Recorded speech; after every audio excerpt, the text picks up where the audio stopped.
Evening, ladies and gentlemen. Today is Monday, December 4th, 2023. Welcome to the December meeting of the Milford Board of Aldermen. Please join me as we salute our flag.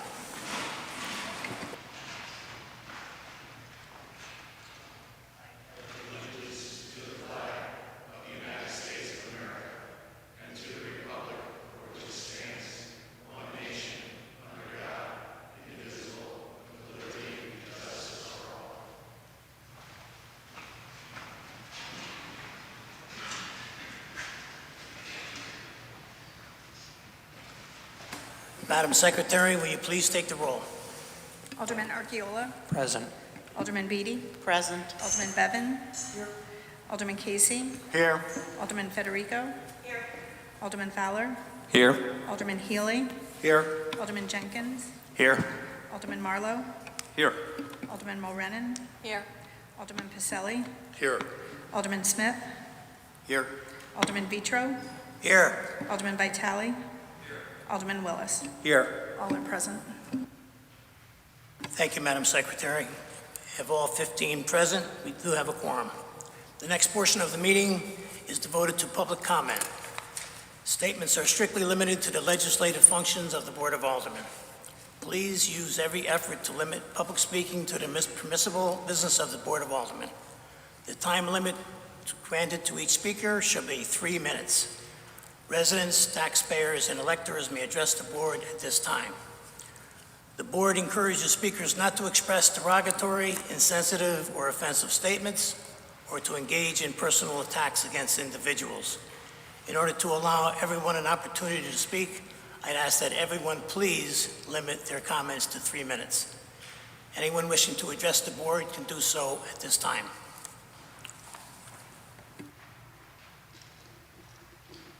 My name is Evan Winters, 30 Liberty Street, Milford, Connecticut. Mr. Chairman, Yes. there's no mic up there for the public. I don't see a mic. Somebody stole the mic? Please use the handheld Oh, there we mic. go. Is it on? I don't think it's on. It's on. Evan Winters, 30 Liberty Street, Milford, Connecticut.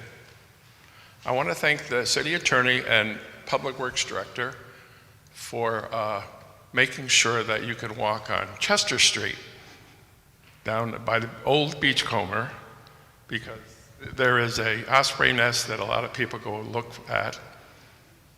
And then we have what I'm really here for.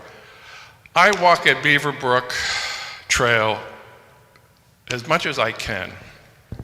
I go pick up the junk that people leave, and it needs desperate help. It's flooded. I don't know who owns it now. The Beaver Brook goes into a 24-inch drainage pipe that goes under Schoolhouse Road. And the other drainage pipe comes from the I-95 into the creek. 1,000 feet of the trail is flooded because there is absolutely no drainage. I've gone over there for an hour the other day, and I can't get it freed up. I've done it different times with the leaves and everything else. And I don't know who's responsible, because I don't think it's on the right-of-way for the walkway. I believe it's either the church or Grillo or whoever bought it after Grillo.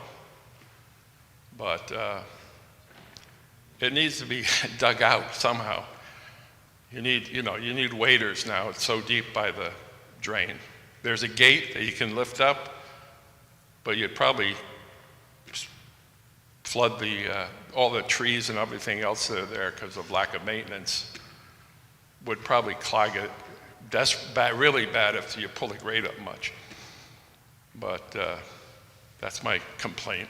Hopefully somebody can figure out who's responsible, because it drains from the railroad station all the way to the Kingdom Life Church. And Chester Street is a real street. There's a road out in the swamp there, just in case you need to know. Have a nice night.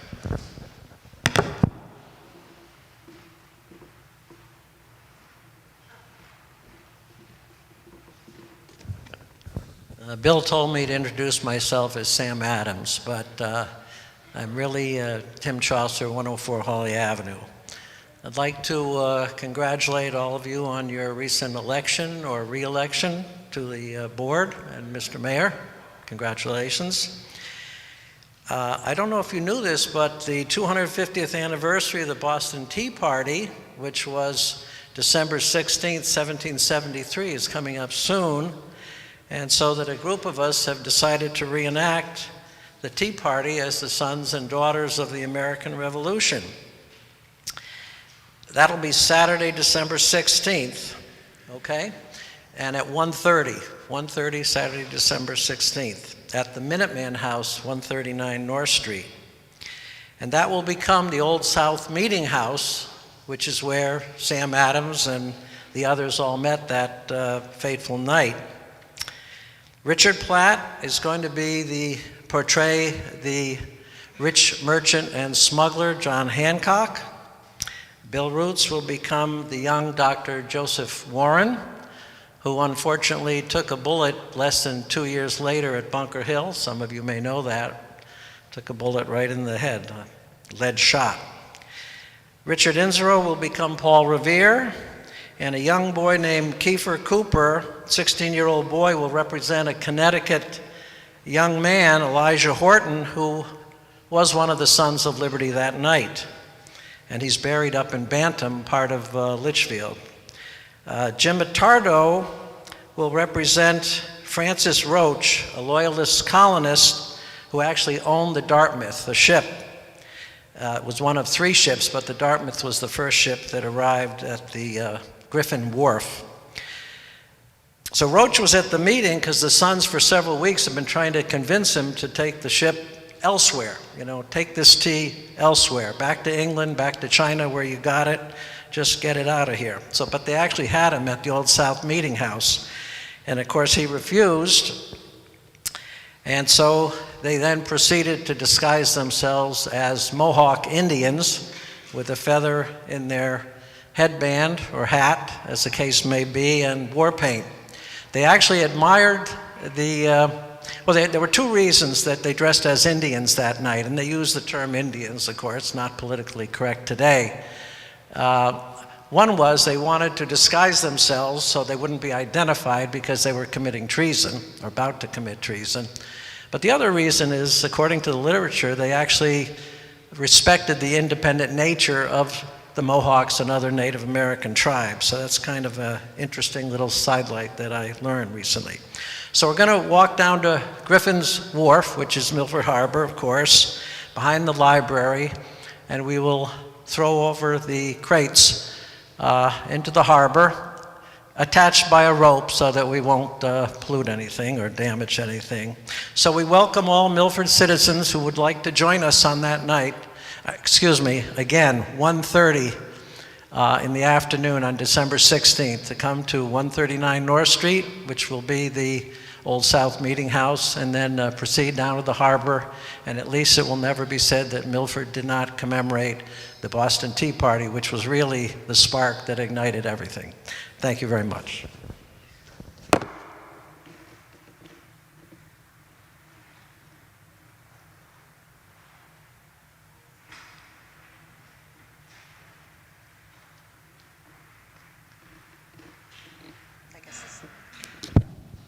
Is this one? Okay. Hi, my name's Emmeline Harrigan, and I reside at 107 Oronoque Road. I'm here to speak on the presentation that's indicated in the mayor's portion, the mayor's report of the agenda, in terms of the facilities report and the capacity report that was presented in October. As a parent and as a member of the community, I thought that it was really reflective of Milford's progress in terms of what we offer in Milford Public Schools, that, classrooms are no longer just about how many students you can fit within the room, but it's what the schools offer to all of the kids in terms of the services that we've now come to expect with Milford's high quality of education, so that, I myself can have a son who's a science person and a son who's a musician, and do both equally very well. Today's schools are not just seats in the classroom, but it's support services. And kids are not widgets in a factory. They are very diverse and require very individualized attention and special services. So I hope that you will, in seeing the presentation this evening, come to the same conclusions that I did after seeing the October presentation, that Milford's school buildings are right-sized for the type of educational experience that we're providing here in Milford.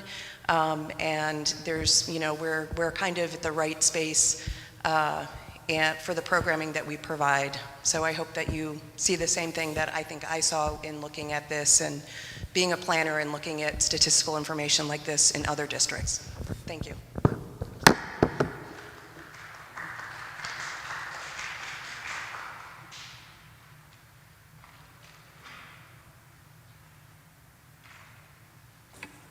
Anyone else wishing to address the board at this time?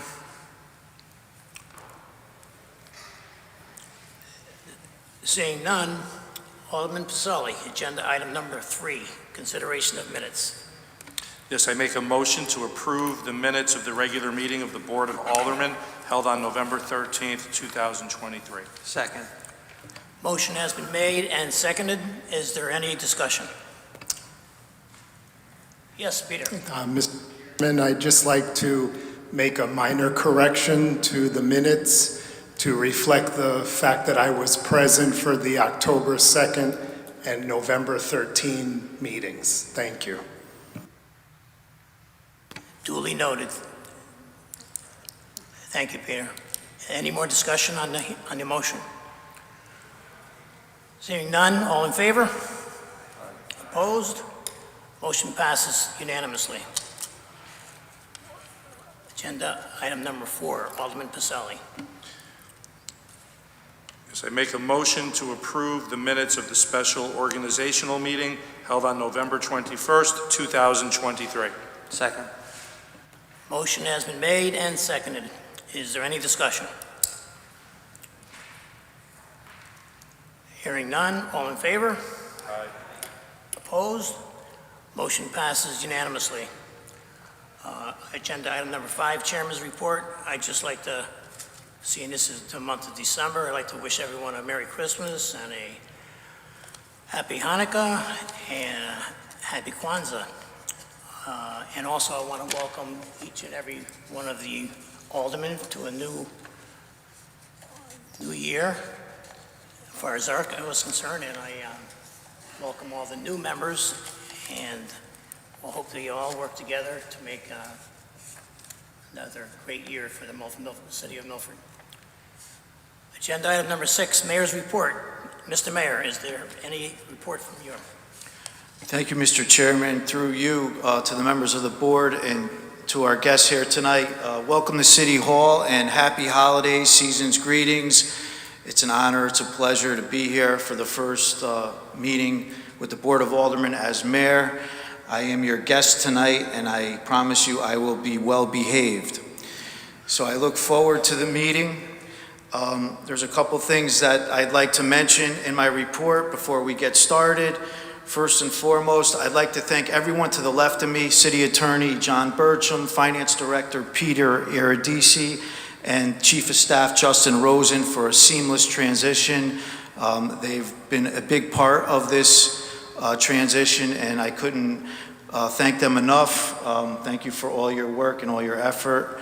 And I'd also like to congratulate everyone on the board, the re-elected members that I've served with and the newly elected members working with you. I look forward to it. It's going to be a pleasure to do the work of the people. And also I'd like to congratulate our city clerk, Karen Fortunati, on her re-election, and welcome, Karen.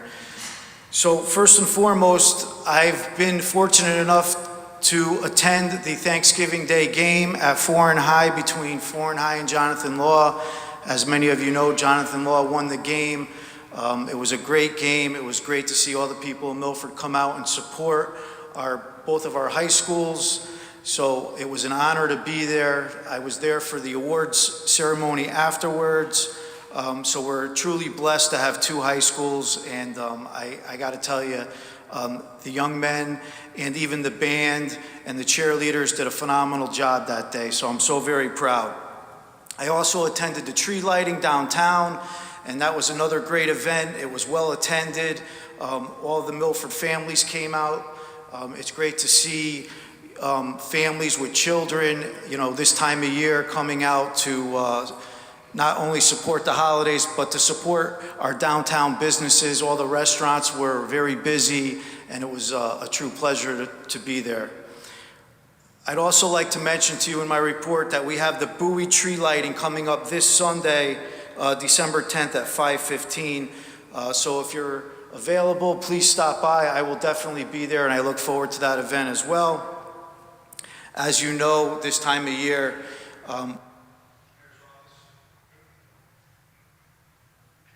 the mayor's office is starting the budget process, so I will be meeting with department heads to go over the budget process. And the other thing on my mayor's report is item 6B. John Drapp is up for an appointment. At the appropriate time, he will be sworn in by our city clerk, but that's a mayor's appointment, and I'm requesting all of your consideration on items 8A through 8J. And with that, we do have a special guest tonight. Our superintendent, Anna Kataya, is here to give us an update and a presentation on the facility utilization study.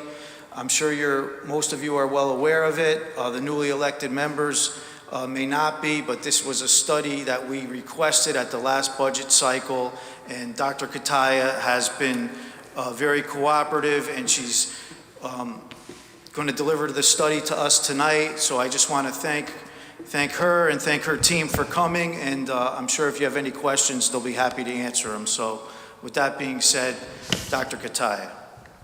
Thank you, Mayor. And thank you, members of the Board of Aldermen. I'm always so grateful when I'm given an opportunity in this great city to talk about our school system and the great things we're doing and the progress that we're making and the hopes and dreams that we have as a school district. I'm grateful to the mayor for allowing me some time on your agenda.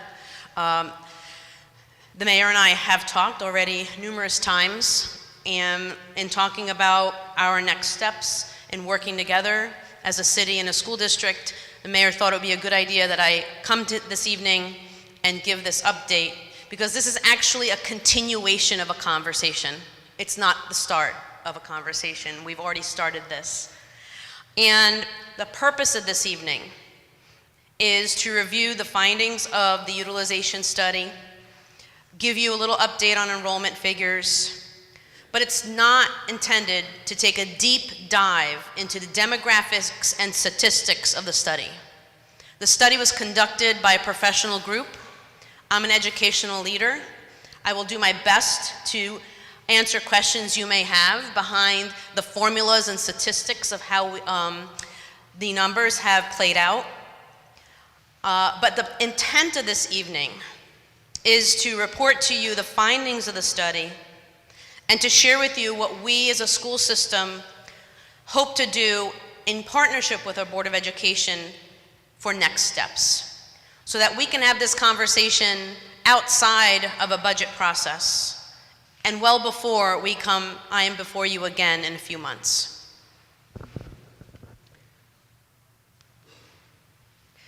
So why are we here? I'll take you back to budget season May 23, where we had lots of opportunity to talk about what we want for our young people and how to fund that. And at that time, I made a public commitment along with Chairman Glennon that we would conduct a facility study, that we would hire a third party that would come in independently and review how are we using our school buildings, the 14 schools that we have, from a bricks and mortar perspective, but also as an educational use perspective. And please hold on to that, That's the lens, actually, that I'm asking you to wear. A dual lens, analysis of brick and mortar and analysis of educational space. And while you may think that is synonymous, it is not. And I'm hoping that's the conversation we can engage in this evening and moving forward. So at the time, right after our budget season closed out with you, we put out a request for proposals in June of 23. We received 3 responses to our request for proposal. We decided to go with SLAM Cooperative, and I'll tell you a little bit more about them on the next slide. Throughout the summer and fall, SLAM, with boots on the ground kind of analysis, were in our 14 schools, conducted interviews and questionnaires, and gave, every fall we also get updated enrollment projections from them. This is the company we use every year. And they conducted a presentation to our Board of Education. Thank you for the couple of Board of Aldermen that attended that presentation in October. We're over at Jonathan Law for one of our Board of Ed meetings. Presentation in detail was shared. Board of Ed members had an opportunity to Q&A that night, and we feel like we got some useful information. And here we are this evening updating you formally as a Board of Aldermen. So let's talk a little bit about who conducted the study. It certainly is an area of specialty.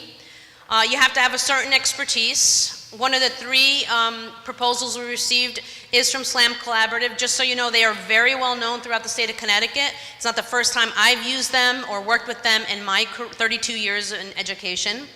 They are a national multidisciplinary firm. They specialize in architecture, planning, interior design, landscape architecture, particularly in the fields of corporate America, science, technology, healthcare, education, etc. And they are based here. One of their offices is based right here in Connecticut in Glastonbury, as well as some other major cities like Atlanta and Boston. So this is not a company that is new, not unfamiliar with the landscape of education, the use of buildings. These guys are experts. In particular, Mike Zuba is the individual who conducted the analysis for us. He's the Director of Public Education Master Planning for SLAM. By the way, this information on Mike I got off a website dated 2021, so some of these details may be, I'm sure he's conducted more than 30 redistricting plans at this point. But here's a man who has had more than 20 years of experience in school facility planning. This is his area of expertise. So we feel confident in his analysis. There are some other credentials that you can read at your leisure. Oh, Mr. Rosen, I'm sorry, did we give them the handouts? Okay. So if I can pause for a moment, I got ahead of myself. You have 3 handouts in front of you. I'm going to explain that you have the slides from this evening. You also have the full 67-page report that we received. And the only thing that is not in that 67-page report are the floor plans of our schools, because by matter of safety and security, we don't publish those. We don't hand out our floor plans. I hope you can understand that, okay? So that's the only thing that's been omitted from the study. And that also is updated 11/30, because there were some middle school numbers that were updated based on our enrollment. And then the third handout is what Mr. Alder Vitale's looking at, something with the gold bars, if you want to hold that up. We've created a cheat sheet because we know 67 pages is a lot to consume. All right, does everybody have it? Because you're looking bewildered. You don't have it. So there are 3 handouts. Okay, so it looks like this side of the room has it. Alder Casey, do you have it? All 3? You found them.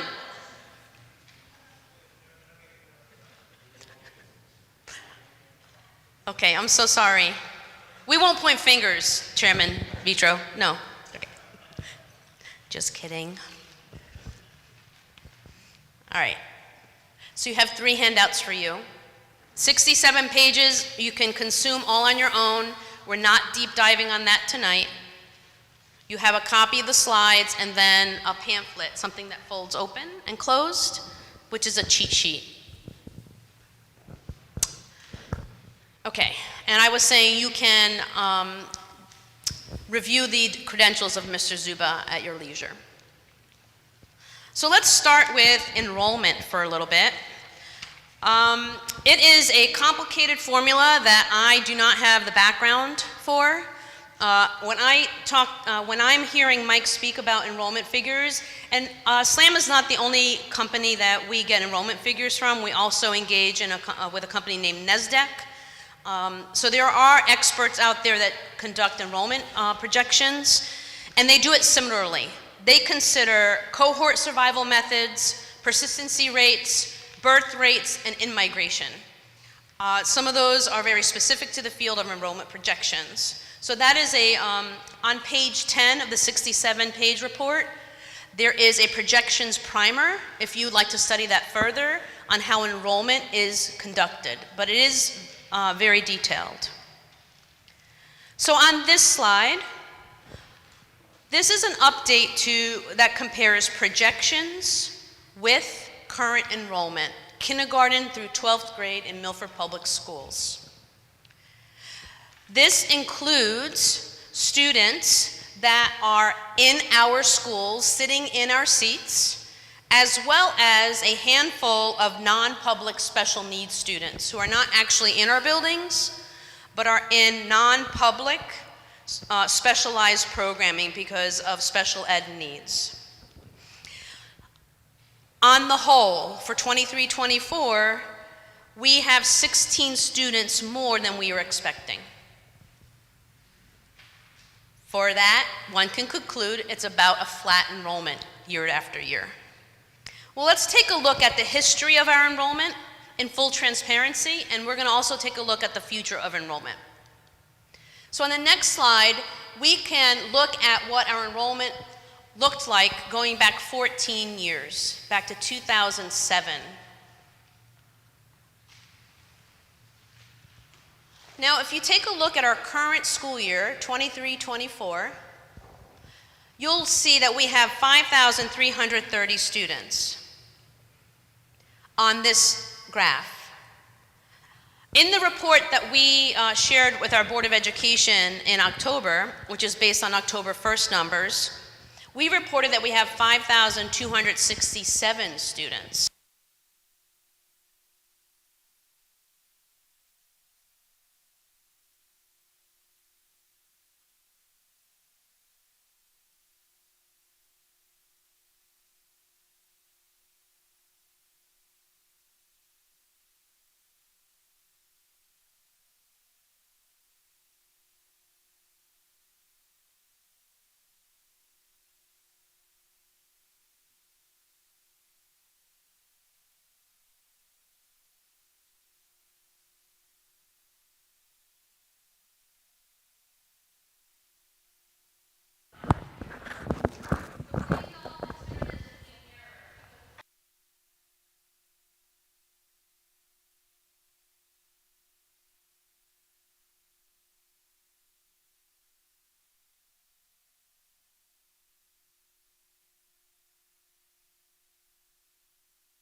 So let's take a look at the next slide, which includes elementary and middle school projections. Over the next 10 years,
have the space to?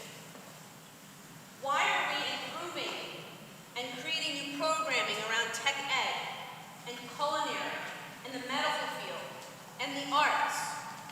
Because we have the space to. So in moving forward, next steps, we have a new Board of Education, newly elected members. And this report was finalized in October on the heels of an election. So our next steps is to sometime this winter, put this facility study in front of the Board of Education, have a conversation, and consume the study and discuss it, dialogue it, have questions, and then consider what are the implications. And in my work with the board, my intention, transparently, is to move away from strictly a bricks and mortar conversation and stop asking, do we have too many schools? And start asking ourselves, move the conversation, shifting the conversation to, what is the use of our space? Are we providing the programming that prepares our kids for the future with the growing special needs of our kids, the mental health needs? Specialized programming is necessary here. And peek into the future, that will be part of our conversation this budget season, actually, is specialized programming for our young people whose needs are growing and growing. So that is our next steps. I consider this report actually good news. That we have the space to program. That we are not asking actually, like, where are we going to put the kids and how can we bring more tech ed opportunities and where are we going to put all that? We have the space to grow programmatically. So at this time, Mr. Chair, I'm happy to take any questions.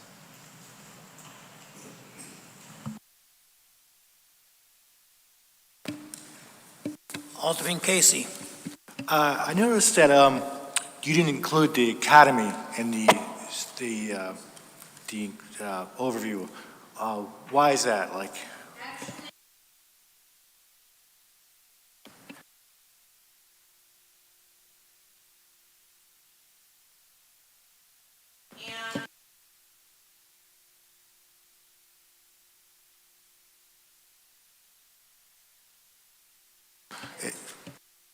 and what is academy mostly used for now? Do you,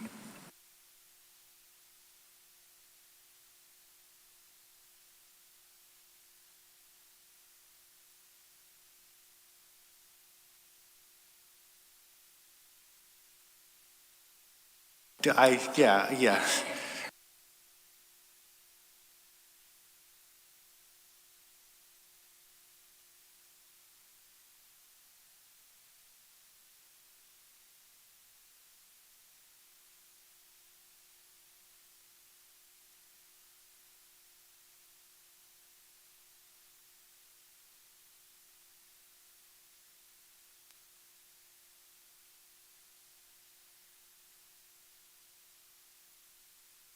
And also, this is strictly high school level.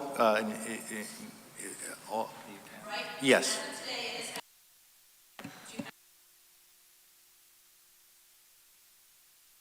Thank you. Alderman Marlowe. Through you, Mr. Chair. Good evening, Dr. Katai. I guess my question is the flexibility. How do we figure, because what I see even through this report is that education trends change. And how are we predicting 10 years from now, based on this, what the new educational trends will be, and how are we making these spaces flexible enough to accommodate those different trends that come up?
Thank you.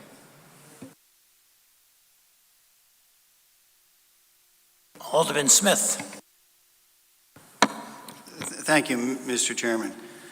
Dr. Katai, I have some questions here on on this report that kind of start on page 5, which is the demographic summary. Actually, the two are identical. There is no difference between the executive summary and the full report, and the page 5 is the same. The graph that we see there on the page 5, it shows a 30% decrease in the number of students at the beginning in 2001, 592, or these are births actually, 592 births in year 2001 and 415 births in year 2023. No, I'm talking about page 5, not slide 5. It's both the full report and the executive summary.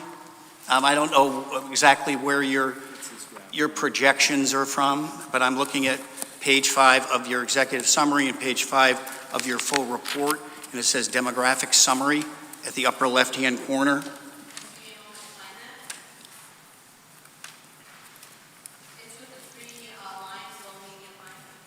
Say that again?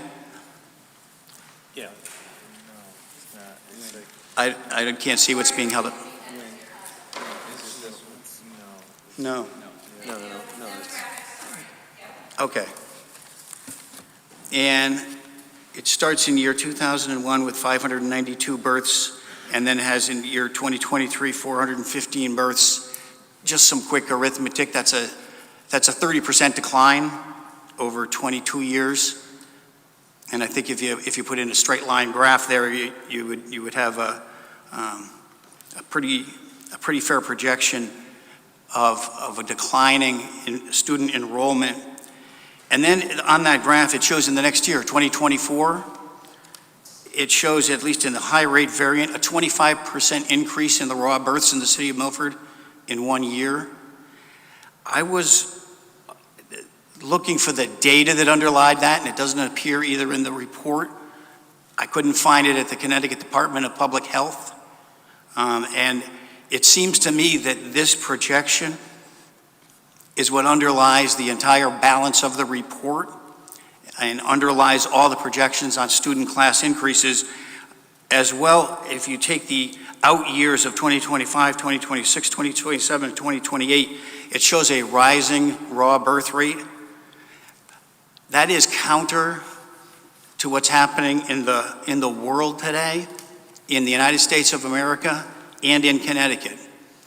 And I guess we're being asked to believe that the city of Milford is going to be an aberration to the global, national, and state trend, and we're next year going to have a 25% increase in raw births, and then we're going to trend upward over time, both in the medium, high, and low variants.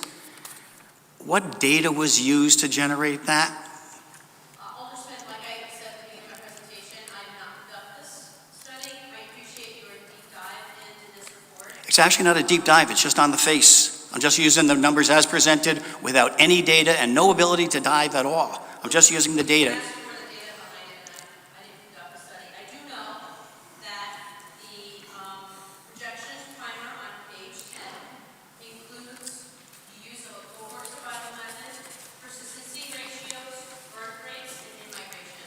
Yeah, that doesn't answer the question. They simply use the numbers that are generated on page 5 and they insert them into page 10. What I'm suggesting is that I would like to see the data that underlies the assumptions here. The projections are based on data and formula.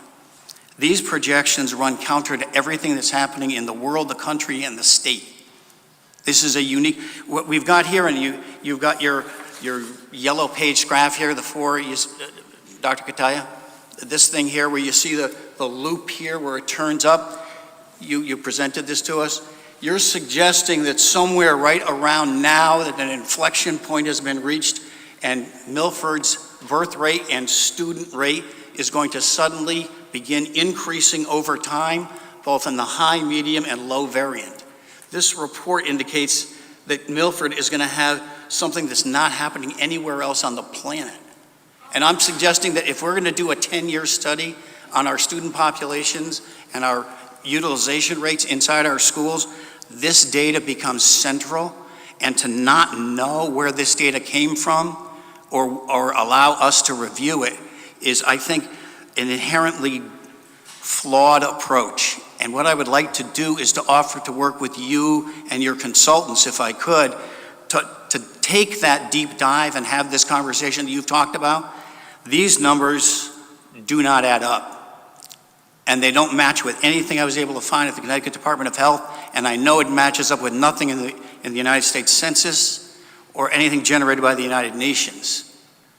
And we're being asked here to accept this on face value with a no backup and use it as the foundation for the whole report. I'm going to suggest to this board, to the Board of Education, yourself and your staff, and to SLAM if they're here, that that's not logical. We need to get to the core of these numbers, and those numbers need to be shared with us.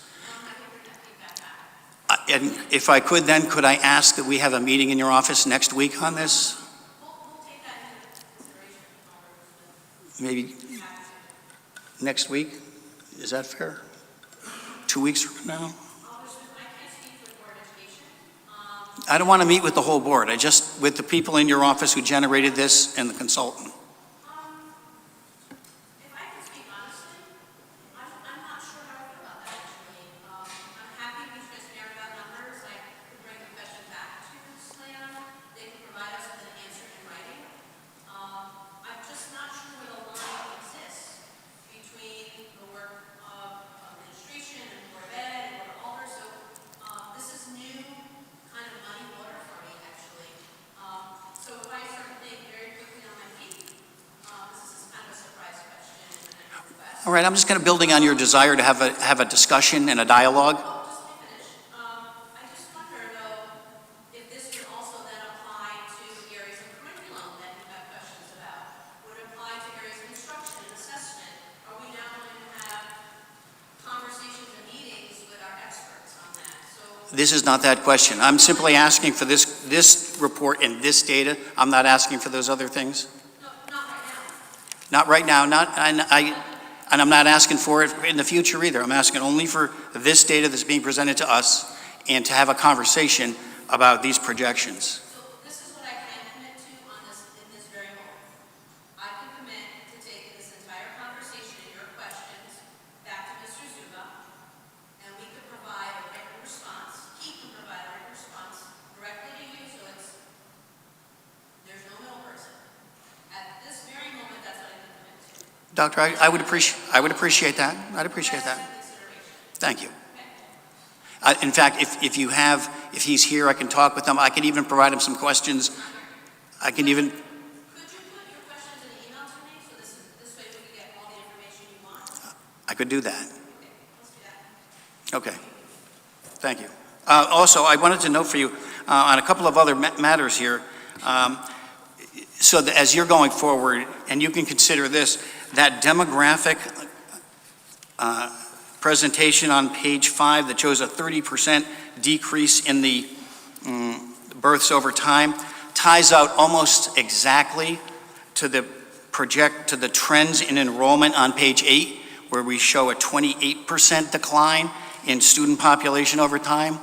So I hope that as you're going forward, and whatever other Board of Ed members are here, note the extraordinarily statistically tight correlation between raw births and classroom enrollment.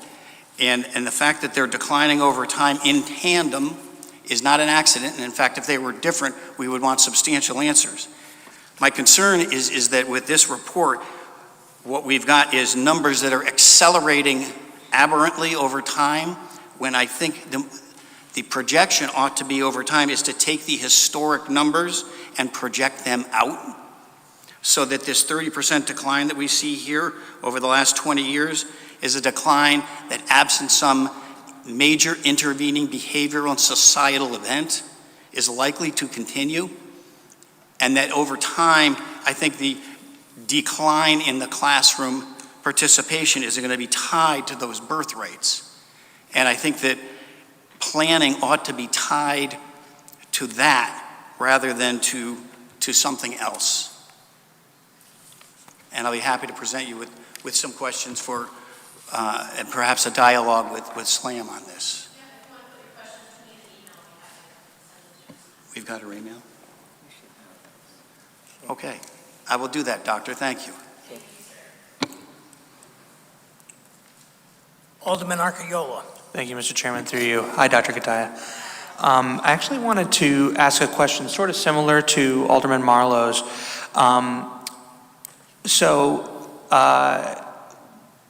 Because we're able to utilize more space within our schools, we can offer an expanded curriculum, and you mentioned things like culinary and music. And if we were to somehow beat these projections and enrollment went up significantly, are we able to, I guess my question is, if we invest in the equipment necessary to offer things like a culinary education, are we able to reverse that in the event that we have more students than we can provide that opportunity to?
That's the concern I have.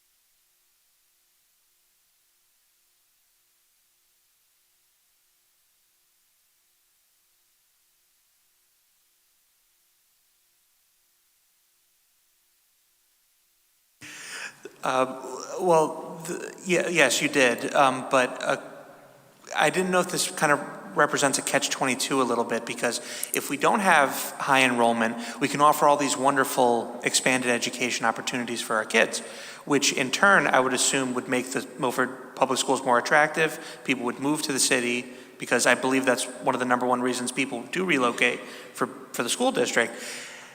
And then our schools become inundated with new students, and now we don't have the space to offer those programs that made our department so attractive. So that's sort of what that's sort of what came to mind for me.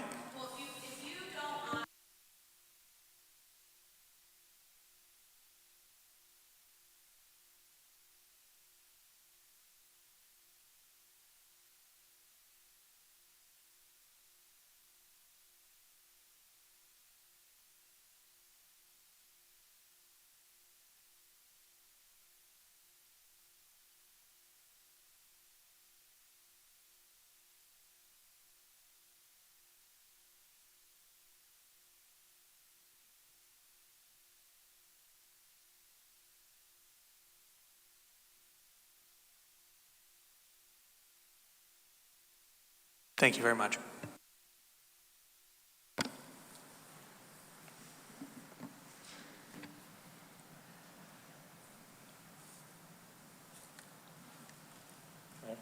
Alderman Pacelli.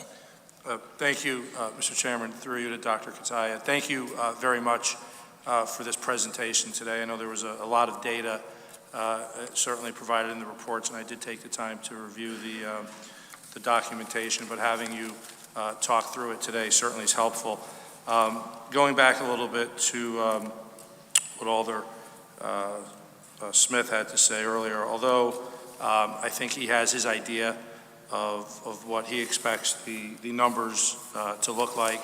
I'd like to think that a company with the reputation and prestige such as the one that was chosen would have data to back up the most fundamental portion of this entire document, which is where, well, one of the two anyway, looking beyond the buildings, but where the rates will be in the future. So I certainly expect now, if you are going to provide additional data, I just would ask that it be provided to the entire board and not just one particular alderman, so that we all have the benefit of reviewing that for what it's worth.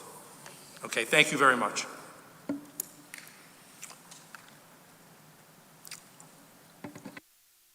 Alderman Healy. Through the chair, Dr. Kataya, I'd like to thank you.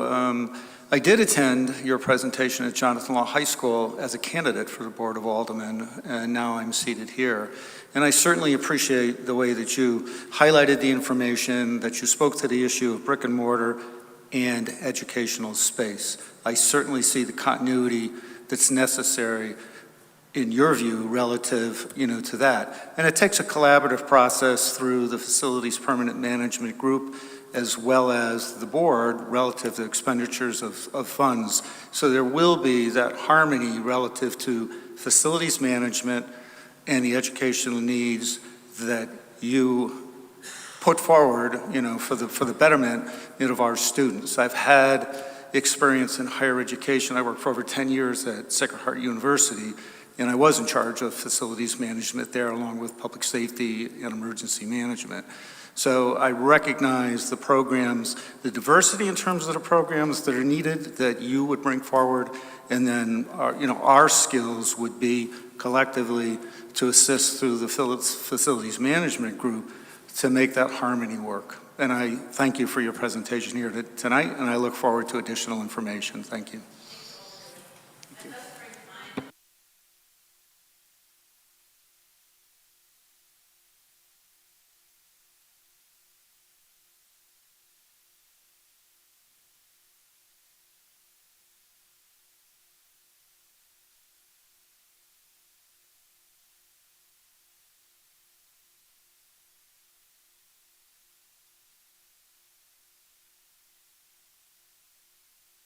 Alderman Federico. Thank you, Mr. Chair. Through you to Dr. Kutaya. First, thank you for drawing the picture for us and helping us to understand what the modern classroom looks like today and what the needs are of our students. I think, when it comes to education, you need to put that first and foremost. I have a question as I look at the numbers at the end. You see the elementary at 84% and utilization, in the middle at 77, and the high school's at 67. Did the consultants give any thought to why the high school is lower? Does it seem like, I know we have a little bump coming in elementary in your projections. Does it seem like that will eventually flow to high school just in the later? Yeah. And if you take a look at enrollment in the field of education, you usually have that flow up in elementary, down, up in middle, down, up in high, as it's throughout the system.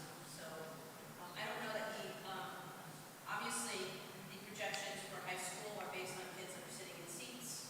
And they also took a look at opportunities for 8th and 9th grade, kids taking advantage of other options. So I don't know that you can any more data or understanding behind it's just a projection there based on what we talked about. Okay, thank you. Any more questions for Dr. Kutaya? I don't see any. Thank you very much, Dr. Kutaya, for your, very good.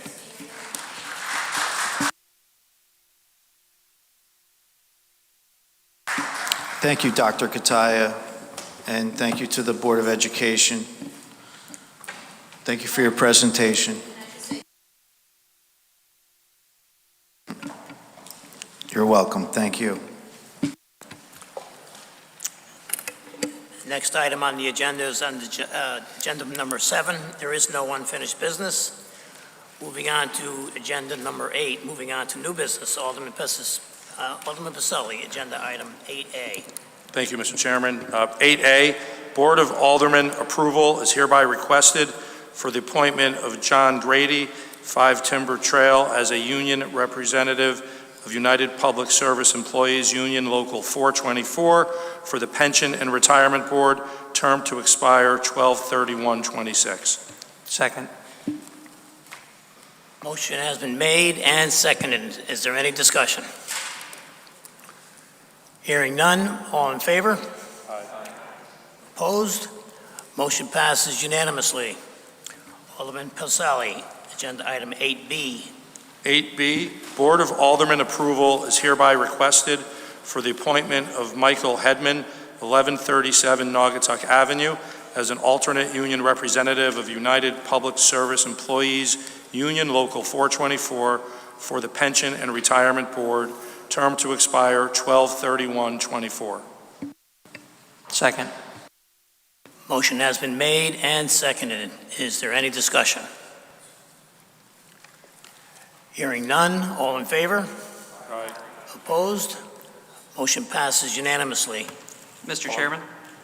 Yes. For item 8C, there is a typo. The term should expire 12/31/2023. So if the motion can reflect that, it was an accidental error. Duly noted. Thank you, Mr. Justin. Item 8C, Board of Aldermen approval is hereby requested for the appointment of Jerry Farina, 31 Bonsaline Street, as an alternate member for the Pension and Retirement Board, term to expire 12/31/23. Motion has been made and seconded. Is there any discussion? Hearing none, all in favor? Opposed? Motion passes unanimously. Alderman Pacelli, agenda item 8D. 8D, Board of Aldermen approval is hereby requested for the appointment of Kendra Davis, 559 Milford Point Road, as a DAR representative on the Veterans Ceremony and Parade Commission, term to expire 12/31/24. Second. Motion has been made and seconded. Is there any discussion? Hearing none, all in favor? Opposed? Motion passes unanimously. Alderman Pacelli, agenda item number 8E.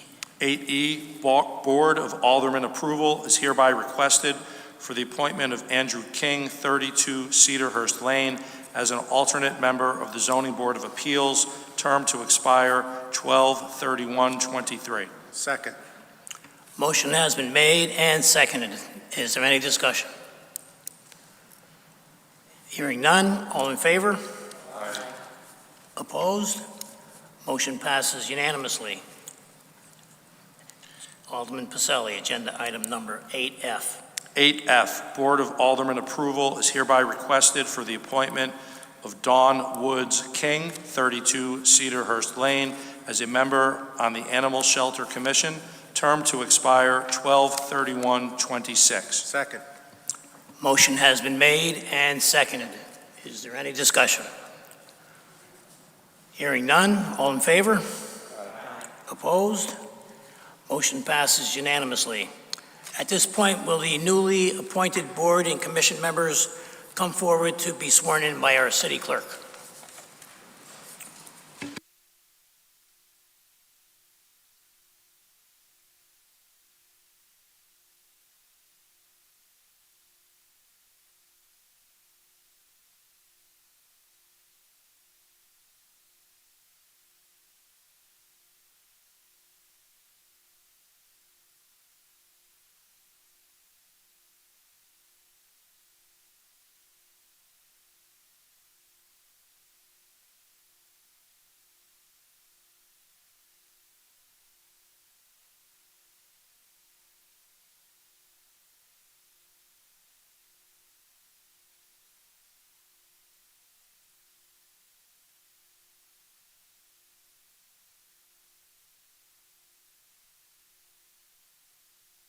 Congratulations to all the members that just got sworn in. I know you'll be doing a good job for the city of Milford. Next item on the agenda is 8G, Alderman Pacelli. 8G, Board of Aldermen approval is requested for the attached resolution regarding Milford Point Road elevation. Motion has been made and seconded. Is there any discussion? Alderman Marlowe. Thank you, Mr. Chair. I saw Chris Saley in the audience. I wonder if he could just give us a little brief background on this.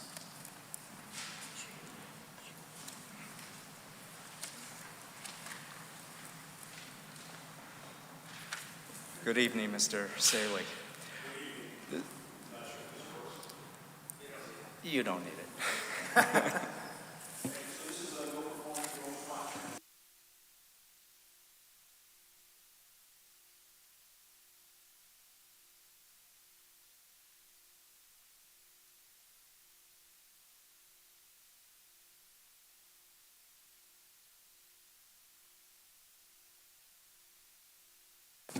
Mr. Chairman, if I could, just a quick question. Chris, how much are we actually raising the road?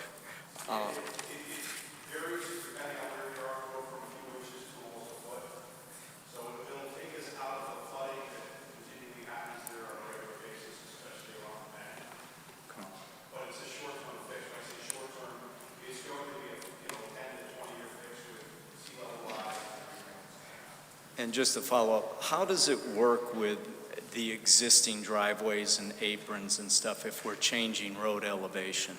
So the good news here is that the abutting properties away from the water are actually raised, so we're going to tie that in.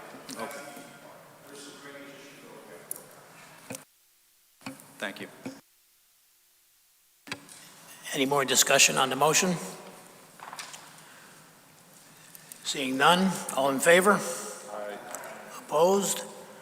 Motion passes unanimously. Alderman Pacelli, agenda item 8H.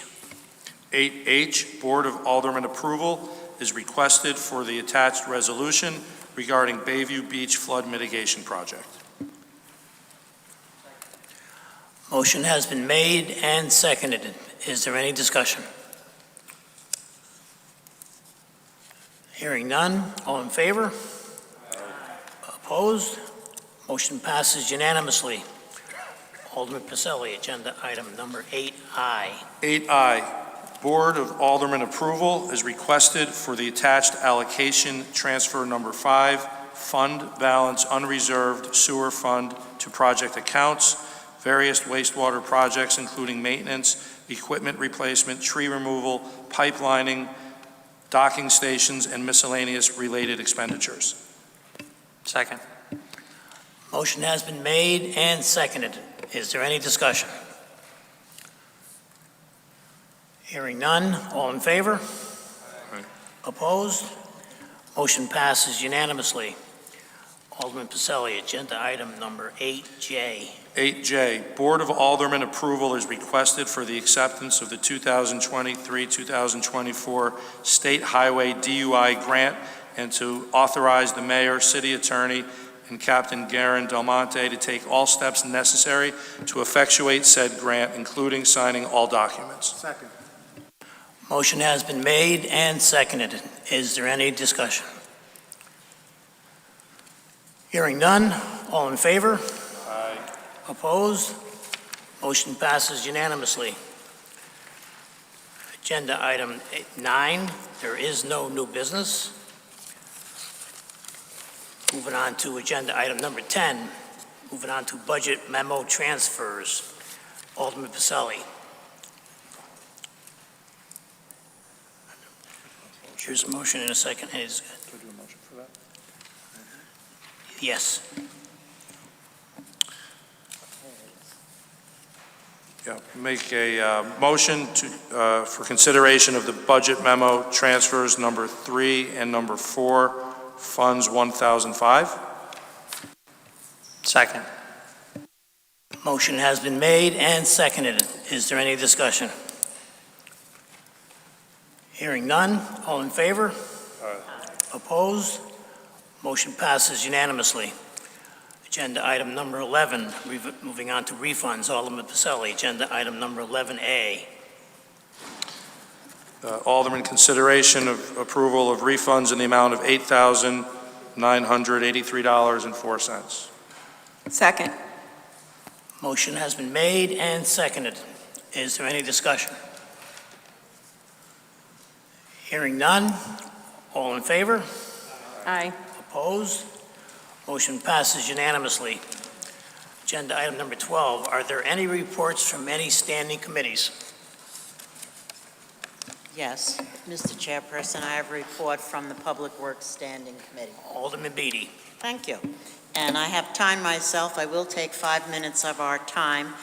This is a summary report, my many years as a member of this important committee and also as chair of the committee. We have new members elected who will serve on that, and we also have new assignments for people.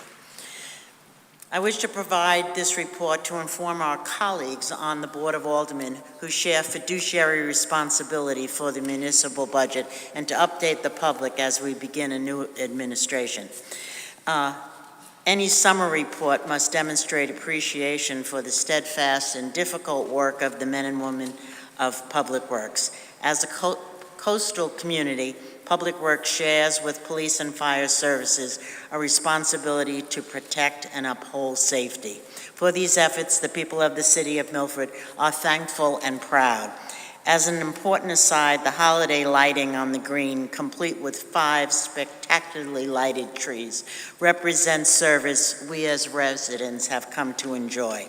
Thank you to those who make our city safe and beautiful while making it all seem effortless. Our Public Works Committee has been made up till now of senior elected officials with collective backgrounds as small business owners, managers of employees, fiscal managers, and strategic planners. We come with an appreciation of physical plant priorities and considerable success with minding the public purse. My comments this evening are not merely advocacy for a particular department on which we serve as aldermanic representatives, but also from our many discussions about resources. From a leadership perspective on the Public Works Committee, this crosses political interest and party lines. The Public Works Committee welcomes all our new and elected and assigned members. The premises of consensus with which we approached our task of working on Public Works Committee are as follows. Public Works is actually a division. It constitutes a division with a large scope of responsibilities. Public Works is an integral component of the City of Milford. Indeed, the comment has been made that Public Works is a core element of our success as a municipality. Public Works plays a critical role in public safety via oversight for wastewater treatment management, sewers, plowing, paving, roads, traffic mitigation structure installation, trash collection, bulk pickup, and building maintenance. Indeed, a list of the scope of responsibilities may surprise even the workers who are delivering those services. Public Works has been a key to the past administration's vision of the beautiful city of Milford. Street paving and pothole repair, line painting, and storm cleanup are a few important elements that add to the beauty, services, and efficiency of a strong, beautiful town. The budget allocation for Public Works is large, second only to the Board of Education, representing a substantial commitment and investment from the city administration. Committee members have been acutely aware of this, and this in fact frames our discussion.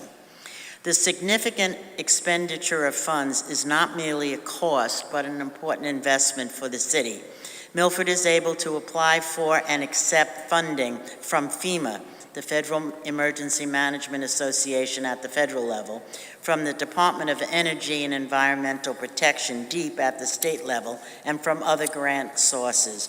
It is the capacity, skills, expertise, and human power that these projects can be effectively executed in partnership with federal and state agencies.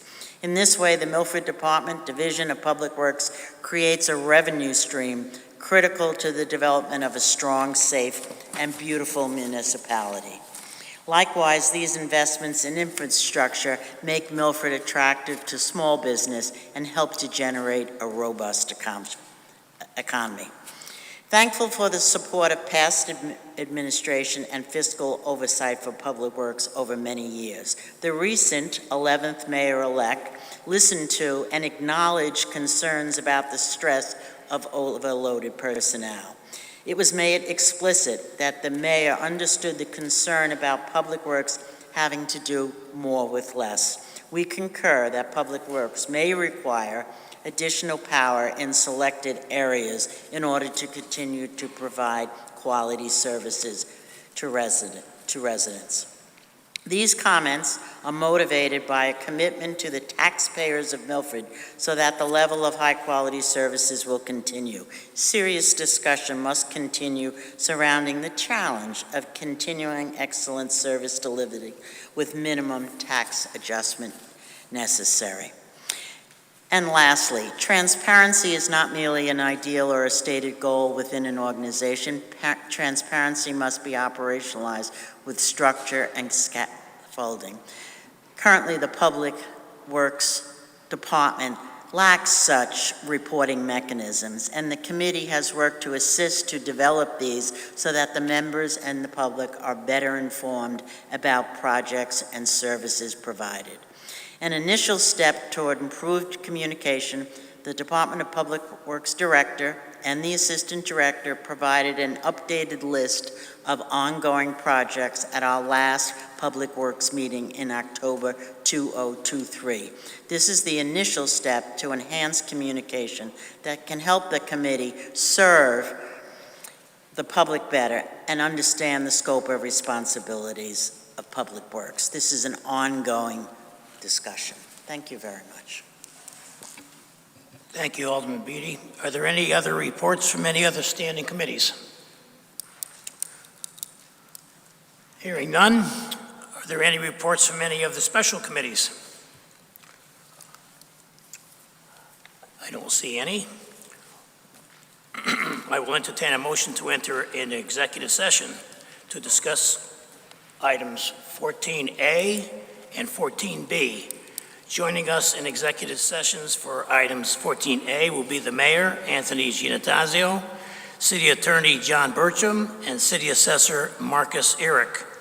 Joining us in executive session for items 14B will be the Mayor, Anthony Giannattasio, City Attorney John Bertram, and Public Works Director Chris Saley. Is there a motion? Excuse me, Mr. Chair.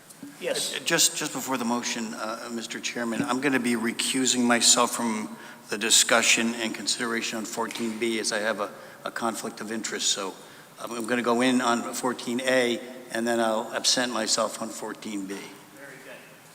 Thank you, Alderman Smith. So you're gonna be here on item A, but not 14B? Correct. Okay, thank you. I'll make a motion to go into executive session. Second. Motion's been made and seconded to go into executive session. All in favor? Aye. Opposed? We are in executive.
Could I have a motion to go back into session? So moved. Motion to go back into session and second. All in favor? Aye. Opposed? We're back in session.